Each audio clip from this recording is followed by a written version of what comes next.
You got two stud running backs committed, but how do you keep both of them happy? In the world full of podcasts, he's the undisputed heavyweight champion of hot takes, an Auburn sports homer, master of the boog, and message board legend. Get your buttons buttoned and your hats flattened because the Top Button Podcast is about to kick off, and you don't want to miss your courtside seat. Now, here's your host, Charlie Five. So we're back. It's another episode of the Top Button Podcast. I'm your host, Kyle Rush, a.k.a. Charlie 5, and we are ready to get after. Got a great one today. Got my man T-Dub from T-Dub's Film Room at the Barn. Should we go ahead and do it? Should we go ahead and do it real quick? Yes. Okay, let's go ahead and get it cranked up. Get it cranked up. Now, we're going to talk recruiting. Taylor does all of our film breakdowns of all the commits, and we're going to talk about some of them. You've had a flurry lately. You got two running backs. You got a bunch of other defensive players, offensive linemen, all kind of stuff going on. How do they fit? What does it look like? All of that and everything in between. Let's jump right into it. Taylor, you got these two running backs. You got Myson Johnson-Cook, who obviously committed first, who's a freaking stud. I don't know if you saw the video. Did you see the video, the track video? I did. 100-meter dash. Mm-hmm. It looked like a giant running with children. It was incredible. It's funny because I'm almost like, dang, is he overweight? And then I realized he just ran a 10.64. It's like, he's only getting bigger. You know, he ran bigger than his playing weight in the fall. So it's crazy. Yeah. Taylor, my question to you is, obviously it's fun. You got two big 4-star backs.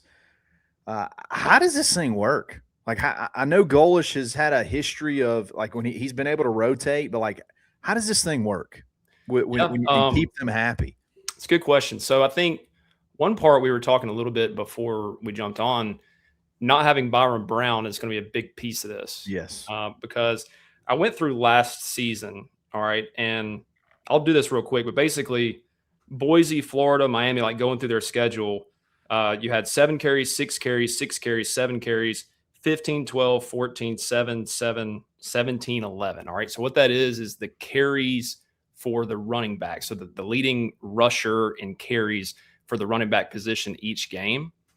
So I'm excluding Byron Brown. So that's like not a lot. You know what I'm saying? Right. Typically you'd want, 20-ish, maybe 15 to 20 for your leading running back, who's going to be your leading rusher. So obviously the volume of carries is going to open up depending on who the starting quarterback is next year. Tia, if it's him, he's much more of a thrower, much less of a runner. So I think it starts there. I think the volume of carries opens up.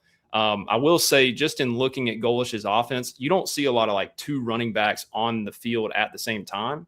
But what you do see is a ton of tempo.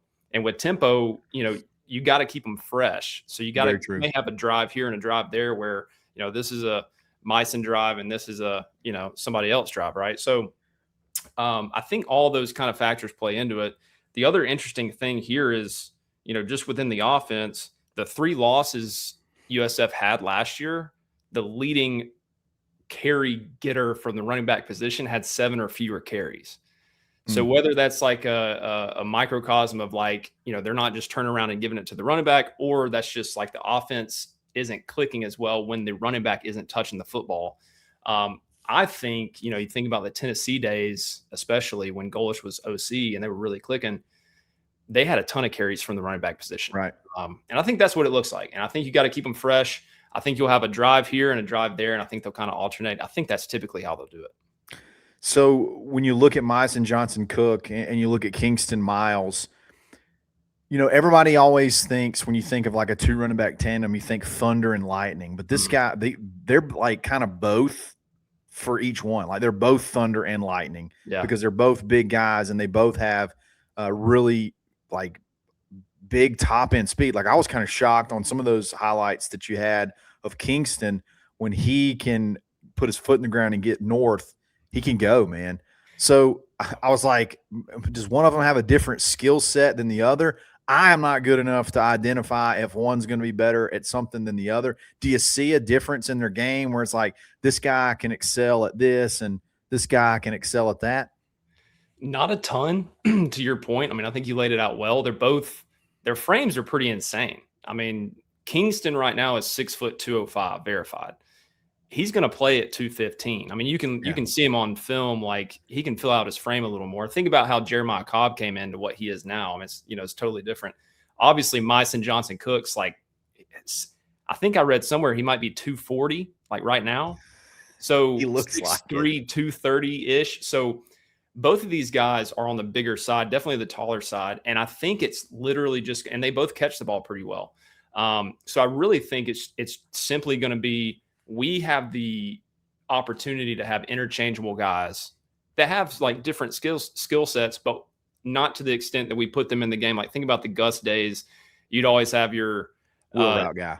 Your wheel route guy, your swing route guy, you know what I mean? Like, so it's not going to be obvious. It's just like, this guy's in, we can do anything with him. When he gets a little gassed after we run some tempo, get the next guy in and we can do anything with him as well. You always say like you have like you have a change of pace guy. Like you have a guy that comes in, it's a change of pace, but it really feels like both of these guys could be the change of pace. Like either both of them could be a change of pace for each one, because each of them, imagine like you've expended all your energy trying to tackle Myson Johnson Cook, who's 235 pounds, and then he comes out of the game and Kingston goes in and he's 215 pounds. Like, is it that much of a relief at all? Talk about how much size matters in the pass protection. Like that's how these guys are going to get in there early on, and how big that is. Especially on those like third and obvious passing downs, like not having to, like you just mentioned, not having to swap in a guy that's your third down guy, making it obvious. I think it's huge. I really think it's going to be really interesting this season to see like somebody like Omar Mabson, because it seems like I think a lot of his intangibles are part of the reason that he's successful. And we'll see what the carry distribution really looks like come the fall, right? But I think Mabson, by all accounts, had a really good spring. He played a lot in the spring game, and I think everybody likes him. I think he's a real energetic guy. And I do think that kind of stuff matters, especially when we're talking about pass protection, because pass protection is sort of like defense, where like intention might matter more than anything else. Like your intention to be able to say, here's a free rusher, linebacker sprinting through the A gap, like looping in, and I've got to make that conscious decision that I'm going to put my face like right in there with it. And so intention really matters. Size amplifies somebody's intention. So if I'm 6'3", 230, then I can hold up a lot better than, 5'9", 205. So at the end of the day, you're starting with like that clay, that mold, where 6'3", 230, like you should be able to hold up a lot better physically in the pass pro game. And Kingston's not a small dude either. So yeah, I think it's a good point. They've got the frame to be able to do anything that's going to be asked of them to do, as long as they can obviously figure it out schematically, and then as long as they have the intention physically. And I think you saw, with Kingston playing some defense and stuff like that, I think he's got the physical side. I think Myson does as well. So do you have any concerns? Kingston's a little bit shorter, at least verified. Do you have any concerns? It feels like lately, I don't know if it's even lately, and maybe there's more running backs of shapes and sizes than I think, but it feels like the smaller guys are the ones you see, 5'9". I don't know if it's 5'10". So it's kind of like hiding behind the line. Do you have any, being able to keep that low center of gravity, do you have any concern about having, taller backs? The unique thing for both of these dudes is they don't tall. Look upright. Yeah. You know what I'm saying? Like they don't look like they're just running straight up. And honestly, if you're thinking about like comps and people who have succeeded like in the NFL level, most of them are kind of in that sweet spot of like 5'11", 5'10". They're not so short where it's like diminutive, but they're not so tall, to your point. And a lot of it too is just like the taller you are, typically the harder it is for you to change direction quickly. So it's just like, that's a position where you got to be able to change direction really quickly. And that's why these guys are so unique though. They are tall, but they still run behind their pads and they still change direction like on a dime, just like they're shorter. So that's why that's why we're excited about it. It's because they're freaking huge relatively, but they don't lack a lot of the things that you would get from a smaller back, like change of direction skills and stuff like that. So based on the film that you've watched, do you feel like one of them translates quicker than the other, or the competition that they play may help them translate quicker than the other? This could be recency bias, but like I'm loving Kingston Miles right now. Yeah. I really am. Yeah. in the video that I did on Kingston, I really tried to like convey the story that Yes. that hit me when I was like researching him as a prospect. And it was that quarterfinal playoff game where he's punting, he's playing defense and like getting after it, tackles for loss and sacks, and he's hitting people. It's a cold game up in there, in Missouri. He's having to do these physical runs and getting hit. And at the end of the game, when it's 3rd and 10 and they're backed up on their 10-yard line, they do the wraparound draw and he takes it to the house for 90 yards and they end up winning the game. And he was the team captain that game. So a lot, and it's not saying that Meissen doesn't have any of that kind of stuff. By all accounts, he does. But like, I don't know, man. Kingston to me, coming in as a freshman is just as much about, again, kind of like intention, but like mindset as anything else. Think about like Marlon Davidson and just some of these guys that like came in and they got it. Like they knew it off the rip. And I don't know, there's something about Kingston that I think he has some of that. So I think he could, if he's got that mindset that it seems like he does, he could come in and surprise some people. Oh, and to echo your point, the play where he's also the punter for his team, and he clearly had like a call, like a read on a fake punt, and he read it and he came up short. And you're probably thinking like, well, why are you talking about a fake punt where he came up short? Well, he goes out on defense, and the very next play he gets a tackle for loss. It's like, okay, I screwed up. I'm going to go make the play. And we've been like yearning for that. Like that's one thing we've been missing. The guy that'll step up and make the play. And I agree with you 1,000%. I think you killed that video. It was fantastic. If you want to consume more of this type of content, we have a YouTube membership. You need to make sure you subscribe. You'll be able to see all of Taylor's film breakdowns. And he doesn't just do commits and portal guys. That we do scenarios and different things like that. So really, really good stuff. We're going to get to a break really quick, and then we're going to come back and talk about two guys that we think are a little bit more underrated, don't get talked about quite enough. Before we do that, got to give a quick shout out to Precision Tune Auto Care in Opelika at the corner of Pepperell Parkway and Veterans Parkway, two parkways, the collision course of two parkways. Beat the heat, baby. It's getting hot outside. Make sure your AC is running at tip-top shape. You can get a free AC performance evaluation, free system pressure test, free vent temperature analysis, and then $50 off any AC repairs over $300. And Taylor, the best thing that I love about them, if it comes back and everything's good, they're going to tell you it's good. They're not going to try to sell you something. Yes. They're now open at 7 a.m. Drop your car off between 7 and 9, and you can get a $50 oil change, which is essentially unheard of. So show them some love. It's the PTAC, Precision Tune Auto Care, and then buyauburn.com. Do business with Auburn people. Do business with Auburn people everywhere, not just Auburn. There's people in Atlanta. There's people in Nashville. There's people all over. There's Auburn people all over. If you're going to shop, do business with Auburn people first. We've compiled over 30 businesses so far, and we're adding every single day. It's less than $1 a day to list your business. Show us some love. It's buyauburn.com. We'll be back right after this.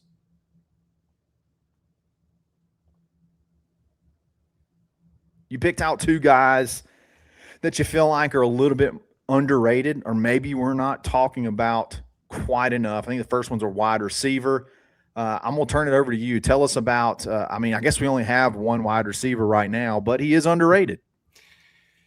Yeah, Brylan Odor. I really like his game. And I compared him to a guy that he might not be like top of everybody's mind, Jaden Higgins, who played at Iowa State. He was a rookie last year for the Texans. I'm a Texans fan. And even, USF last year, Moody Rubin, if you've gone back and watched some of those games, Moody Rubin was a guy that they kind of used everywhere. He was a bigger guy. I mean, he's definitely like 220 plus, but really athletic. And they put him in the slot and they'd hit him on RPOs. They put him out wide. They hit him on screens. And he had a few crazy plays where he like tried to hurdle somebody and bounced off and ran, down the sideline for a touchdown. So I just think he's got his unique skill set is the fact that he's huge and he's really good with the ball in his hands. Like his best thing right now on tape looks like his run after the catch ability, but he's not, 5'11", 170 pounds. So I think in the way that Golesh likes to attack with the tempo and the perimeter screen game, and even him being able to block, because he's a really willing blocker as a receiver in high school. If you're putting, blocking highlights on your huddle, that's a great sign. And I know Cody, is looking at that as well. So I'm really excited about him. He's got a huge catch radius. He's really tough kid. By all accounts, he looks, he seems like a real smart kid as well. And just, I think he's going to come in ready to go. Yeah, 6'3", right at 200 pounds. I think when you see guys like this, you kind of think, man, are they just potentially just bigger than everybody like that they play against? And maybe that's how they're getting attention, because you see like the high 4 stars and 5 stars that are wide receivers, and you turn on the tape and the way they run, you're like, okay, that makes sense. That guy's definitely like, he's a freak athlete. I feel like Bryland's not far off of that. I feel like you mentioned it, the athleticism. He's not just a one-trick pony. Like, I'm 6'3", 200 and playing in Tennessee. Just throw it up to me and I'm going to, jump over this kid that's, 5'8", 150 pounds. He does stuff after the catch. He does the dirty work. And then you called it out before I could even say it. The blocking, man. The being willing to block as a wide receiver is invaluable. Yeah. And he's really good at it. And again, it's another intention. It's a willingness. It's like, it's a mindset and it's an attitude.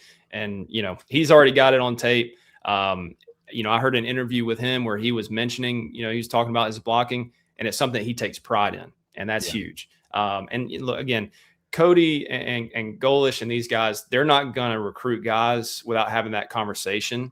Like, our receivers block because we're going to run the piss out of the ball.